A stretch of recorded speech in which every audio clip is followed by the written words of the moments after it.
நீங்கள் ஒரே ஒரு ஆள் யாராவது போயிட்டு அங்கே ஒரு தோசை ஆர்டர் பண்ணுங்கள், சுத்தமாக நல்லா இருக்காது. தண்ணி கொடுக்குற டம்ளரு, சாப்பிட்ற பிளேட்டு, அவங்க அங்கே வச்சிருக்கிறாங்க அந்த இடம் இருக்கும் பாருங்கள், அது கூட நல்லா இருக்காது.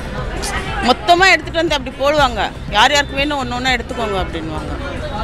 ஆனால் தோசை தான் இருக்குது, இந்த ஃபுட்டு தான் இருக்குதுன்னு சொல்லுவாங்க. ஆனால் எதுவுமே அதில் நல்லா இருக்காது. வேறு ஜனங்க பசிக்காக சாப்பிட்டுட்டு போயிடுறாங்க. ஆனால் டாக்டர்ஸ்க்கு வந்து அதே இடத்துல உட்கார வைக்க மாட்டாங்க, தனியாக ரூம் வச்சுருக்காங்க. அவங்க ரூம் எப்படி இருக்கும் நமக்கு தெரியாதுல்ல. ஸோ டாக்டர்ஸ் கேட்குறாங்கன்றதுனால க்ளீனாக கூட வச்சுருக்கலாம். அவங்களுக்கு மட்டும் வேறு ஃபுட்டு அரேஞ்ச் பண்ணி கொடுக்கலாம்.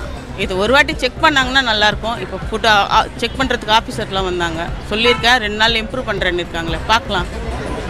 என்னோடய பேர் மேனகா, நான் தண்டையார்பேட்டிலேருந்து வரேன். என்ன தெரியும் சொல்லு. இப்போ இந்த எறும்பு ஓடுது மேயுது, இது ஜூஸில் போட்டு அவன் போட்டு புரிஞ்சு கொடுத்தானே என்னன்னு சொல்லுவ நீ? இதில் இருட்டில் தெரியுதா உனக்கு? தெரியுதா இல்லையா சொல்லுங்க. தெரியல தானே? தெரியுதா தெரியலையா? அப்புறம் எப்படி இப்படி வச்சுட்டு வியாபாரம் மக்களுக்கு கொடுத்துட்டு இருக்கீங்க?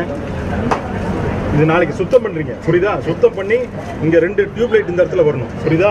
எல்லாமே லைட்டாக இருக்கும். எங்கேயுமே லைட் இல்லாமல் இருந்துன்னா கடை பிடிக்கும்.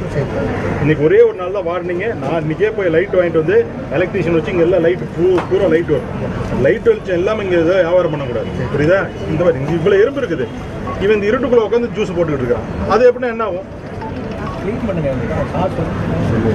நாளைக்கு வர்றப்ப அது மாதிரி இருக்காம பார்த்துக்கணும். இந்த இதெல்லாம் இந்த கலீஜெல்லாம் எதுவுமே இருக்கக்கூடாது, சுத்தமாக இருக்கணும். ஏன்னா உன் கடையை நம்பி தான் இத்தனை ஆயிரம் பேர் வந்து சாப்பிட்றாங்கல்ல. அவங்களுக்கு நல்லது பண்ணுப்பா, நல்லது பண்ணி கொடுங்க.